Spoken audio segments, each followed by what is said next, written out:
اللہ تبارک و تعالیٰ نے ارشاد فرمایا ایام معدودات، یہ جو رمضان المبارک کے دن ہے نا، یہ گنے ہوئے دن ہیں، یہ چند ایام ہے، ایک مہینہ آتا ہے چلا جاتا ہے۔ اب اس ایک مہینے کے اندر ہم نے روزے رکھنے ہیں، یہ کس وجہ سے اللہ تبارک و تعالیٰ کا حکم ہے اس کو ادا کرنے کے لیے۔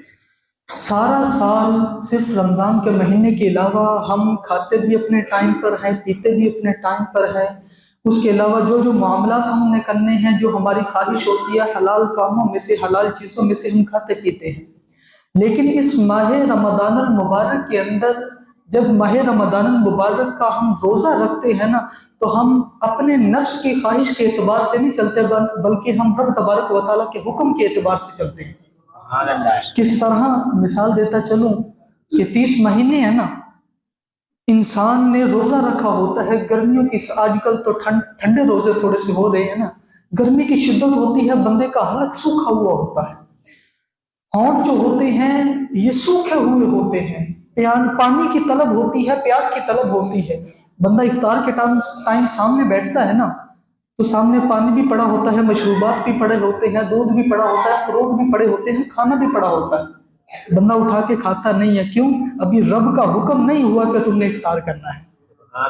یہ اس بات کو اگر دیکھا جائے نا، تو یہ ہمارے ایمان کی پختگی کی علامت ہے، ایمان کی پختگی کی علامت ہے۔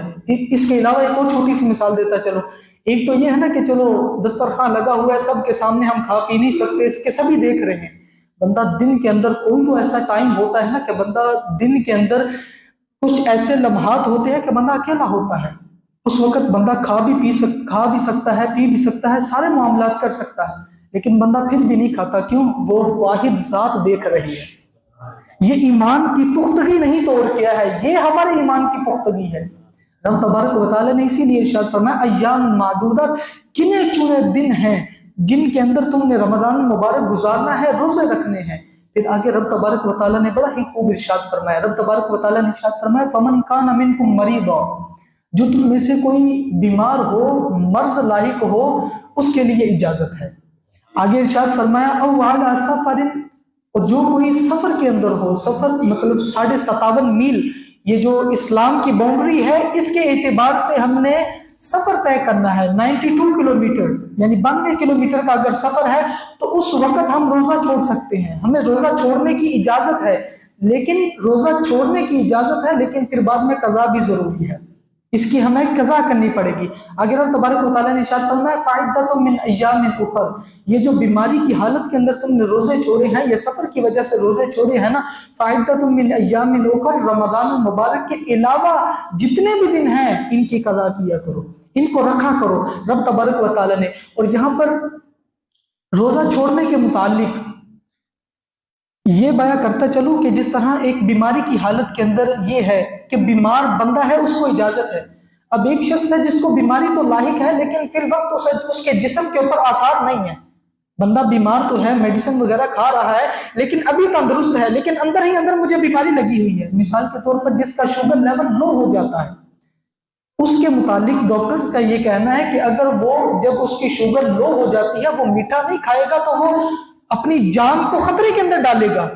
اس شخص کے لیے بھی روزہ چھوڑنے کی اجازت ہے۔ اس کی صورت یہ ہے کہ اس وقت بندہ روزہ صبح رکھے،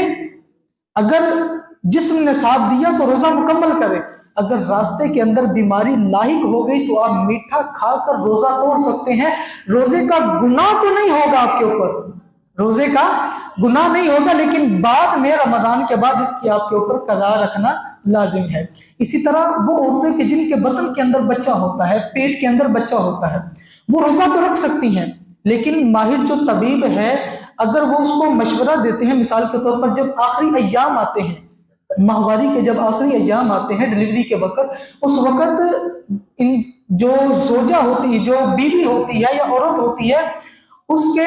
جسم ویسے ہی کمزور پڑ جاتا ہے۔ اس صورت کے اندر اگر ڈاکٹر اس کو مشورہ دیتے ہیں، ماہر طبیب اس کو اگر مشورہ دیتا ہے کہ تم روزہ رکھو گی تو بیمار ہو جاؤ گی، اس وقت اس کو چھوڑنے کی اجازت ہے، یہ شریعت نے اجازت دی ہے۔ اگر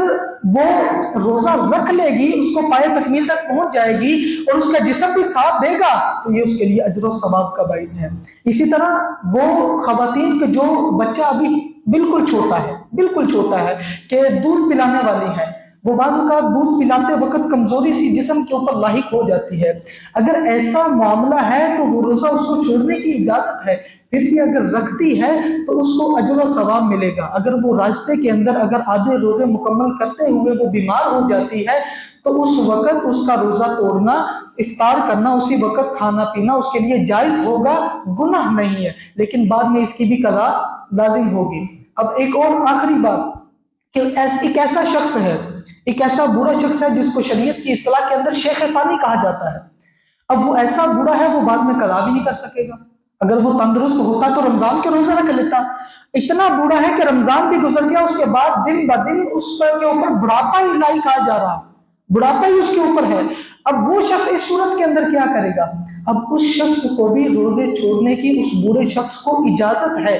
اس کی صورت کے اندر آگے رب تبارک و تعالیٰ نے ارشاد فرمایا کہ جو اس کو چھوڑنے کی اجازت ہے، پھر اس اجازت کے بعد کرنا کیا ہے؟ وہ زندگی کے اندر تو رکھ نہیں سکتا، جس طرح اللہ تبارک و تعالیٰ نے ارشاد فرمایا فَعِدَّةٌ مِّنْ أَيَّامٍ أُخَرَ، وہ دیگر معاملات کے اندر آ کر رمضان کے علاوہ روزے رکھے، وہ تو رمضان کے بعد بھی روزے نہیں رکھ سکتا۔ اس کی صورت کیا ہوگی؟ اللہ تبارک و تعالیٰ نے اس کی صورت بھی آگے بیان فرمائی وَعَلَى الَّذِينَ يُطِيقُونَهُ فِدْيَةٌ طَعَامُ مِسْكِينٍ، وہ ایک مسکین کو کھانا کھلائے گا ایک روزے کے بدلے، ایک کس کو؟ مسکین کو کھانا کھلائے گا، وہ جو روزہ نہیں نہ رکھ سکتا، ایک روزہ اس نے چھوڑا ہے تو ایک مسکین کو کھانا کھلایا جائے گا۔ پھر ہاں محققین نے یہاں تک لکھا ہے کہ اگر وہ بوڑھا ہوتا جا رہا ہے لیکن زندگی نے ساتھ دیا تو بڑھاپے کی حالت کے اندر بھی تندرست ہو گیا، اگرچہ اس نے فدیہ بھی دے دیا ہو، لیکن محققین فرماتے ہیں کہ روزے کی قضا اس کے لیے بھی رکھنا ضروری ہوگی۔ کیوں؟ اب اس کا جسم ساتھ دے رہا ہے کہ رب تبارک و تعالیٰ کے حکم کے اوپر جو پہلے عمل نہیں نہ کر سکا اب اس کی قضا میں کر رہا ہوں۔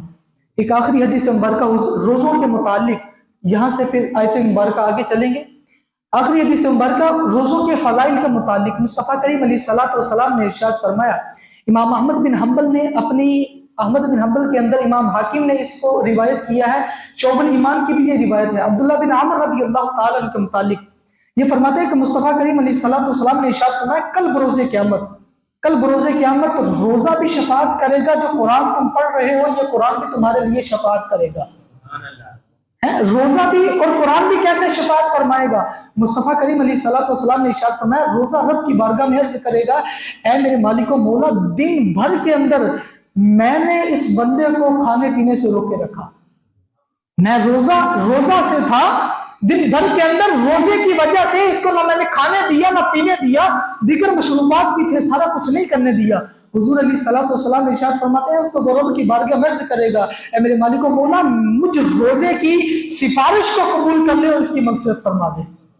اگر ہم تبارک و تعالیٰ نے ان کے ارشاد فرمایا کہ قرآن کس طرح عرض کرے گا؟ قرآن کہے گا، اے میرے مالک و مولا، میں نے اس کو رات میں سونے سے باز رکھا کہ تم نے سونا نہیں ہے،